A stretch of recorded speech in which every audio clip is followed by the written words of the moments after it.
Alors c'est une femme parfaitement anéantie qui est venue me voir hier. Comme je le disais souvent, elle avait des fantômes dans les yeux, car rétrospectivement, elle s'est rendue compte qu'elle avait vécu avec un parfait étranger.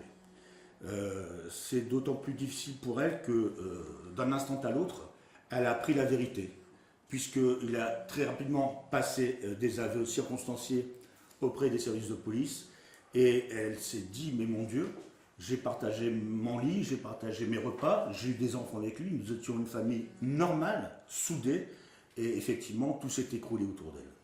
Alors, deuxième je dirais, difficulté pour elle aujourd'hui, c'est d'être mise à l'index par son voisinage, par certains qui n'ont pas hésité même à briser les carreaux de sa maison. Exactement, il y a eu des actes de vandalisme dans son habitation principale. Des gens bien pensants ont réussi à forcer le compte Facebook de ce monsieur, de sorte que très rapidement, des photos des enfants ont circulé sur le net, avec des menaces à l'appui, comme vous pouvez certainement l'imaginer. Elle a dû prendre le maquis social. Tout simplement, elle ne peut plus mettre les pieds à Vambrochy. Les premiers mots qu'elle a eus quand elle est venue au cabinet étaient envers les parents de la victime. Une espèce d'empathie en me disant « Maître, moi je suis une maman. » Et j'imagine un instant, ou j'imagine pas un instant, être dans leur situation, évidemment.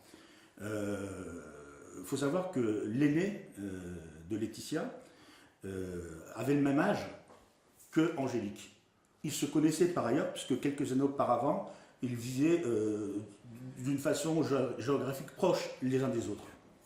Alors, elle se projette évidemment dans la douleur des parents.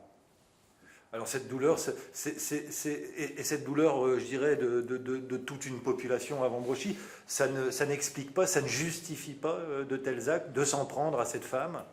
Bien sûr que non, mais vous savez, c'est comme ça, malheureusement, on fait très rapidement l'amalgame. On se dit qu'ayant vécu pendant une vingtaine d'années avec lui, elle ne pouvait ignorer l'homme qu'il était. Or, il n'y a eu aucun signe avant-coureur. Ça, c'est évident.